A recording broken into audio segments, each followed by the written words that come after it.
fans are going to be nuts. They'll show a lot of Luka love and some venom toward the front office, letting them know they're still mad as hell. Number 77, Luka!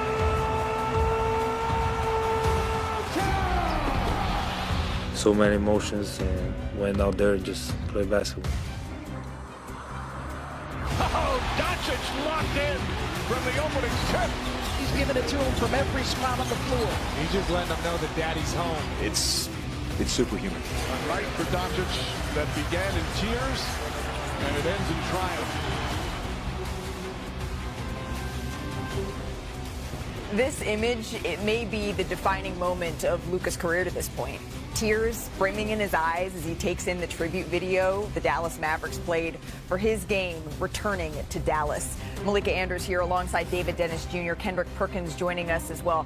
I've never seen a player shown a tribute video and get that emotional watching this sort of thing. It's something that really I've never experienced. By the way, shout out to the Dallas Mavericks, Perk, because they did an incredible job here with that. What did you see in this? Emotion make you cry sometimes, baby. But most of all, it makes you fall in love. We saw emotions, and damn it, we saw love. We saw the emotion part of it, because Luka tied to the fan base in Dallas, and we saw the love for the game of basketball, because he put on the damn clinic last night. He did. The video was incredible, and the performance even topped that. Let's go to Dallas now. This is the moment that you will see over and over again, a lasting image of a star returning home, coming to terms with the legacy that he left in Dallas and a new chapter he's writing with the Los Angeles Lakers. Luka Doncic, every time he touched the ball, the Dallas faithful let him hear it, but they also were chanting a specific message to the front office.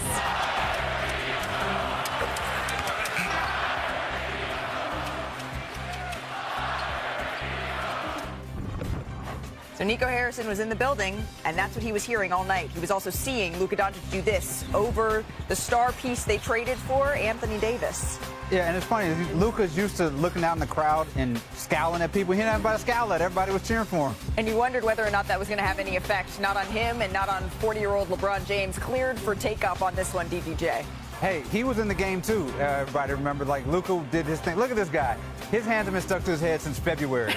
Absolutely stunned. Luka Doncic dishes it out to Vanderbilt. Can't get this one to go. Austin Reeves getting some of that spring. Even LeBron James is impressed there. Luka impressed too. You want your teammates to react like that on a play. And then LeBron whipping it out to Rui Hachimura. Sends it to Doncic, gets the three to go. Wide open. Dallas, put up a good fight here. Too much Luka in that first half. Luka Doncic certainly putting on a clinic in the first half. He said he wasn't sure if he was even going to be able to play in this game. He did that and more. He had 30 points for the 14th time and a half in his career. That's tied for the most he's had in that first showing since 2018-19. So to the fourth quarter we go. This is where the Lakers started to create a little separation, and you started to see just how special of a night this was for all involved. LeBron James gets the circus shot to go there. And then Luka Doncic, we need to put a counter up now. 38 points with this shot. He's up to 40. That is, I think, the definitive Luka magic moment right there. That's what you cannot replicate anywhere in the league. And the Luka patented stare down to go with it. Doncic pulling up for a three. 43 points now for Doncic in this one. And then the next Lakers possession here, he wasn't done. Doncic drives.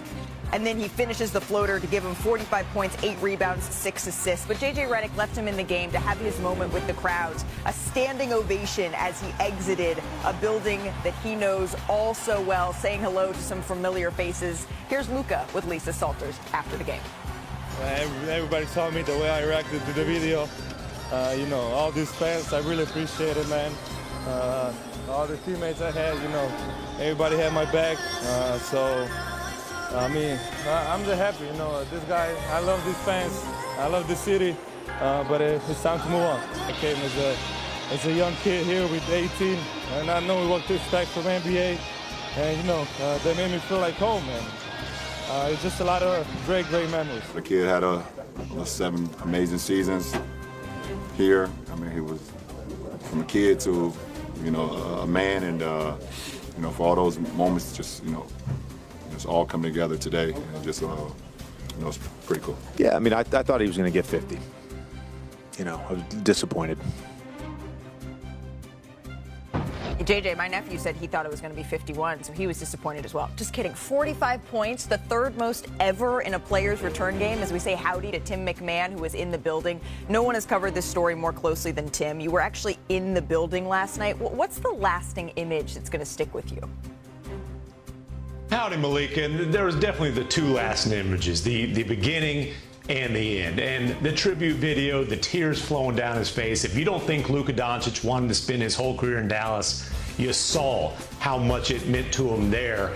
And there hasn't been a moment that emotional in the American Airlines Center since exactly 6 years earlier, when it was Dirk Nowitzki's final home game and he announced his retirement in a ceremony right after that. And then the end. You know, JJ Redick, 45 points later, gave Luka his moment. Go out there, take a foul, let the fans shower him with that standing ovation, and that faded right into the longest, loudest Fire Nico chant yet. You saw the emotion from the fans, you heard it, you felt it, and a part of that emotion, it's appreciation for Luka, and it is anger at Nico Harrison and the Mavericks organization. Park.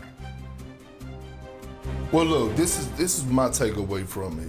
See, people don't realize how tired you are once you get drafted by an organization, right? And that last night wasn't just about, you know, Luka and the relationship with the Dallas Mavericks. It was about the relationship with the city of Dallas, right? And it's just when you get drafted there, like, you have certain things that you do. You have your favorite restaurants that you go and eat at. You have, you know, maybe your favorite grocery store you love to go to, the corner store, the places you love to hang out, and you develop these relationships, and all of a sudden this become your home away from home. And then there was another prime example of the Texas culture. Well, you know, most players, when they play for the Rockets or Dallas, when they retire, they still live back in Houston and Dallas because there's something about that Texas flavor. You know what I mean? That Texas hospitality that just brings a certain level of joy.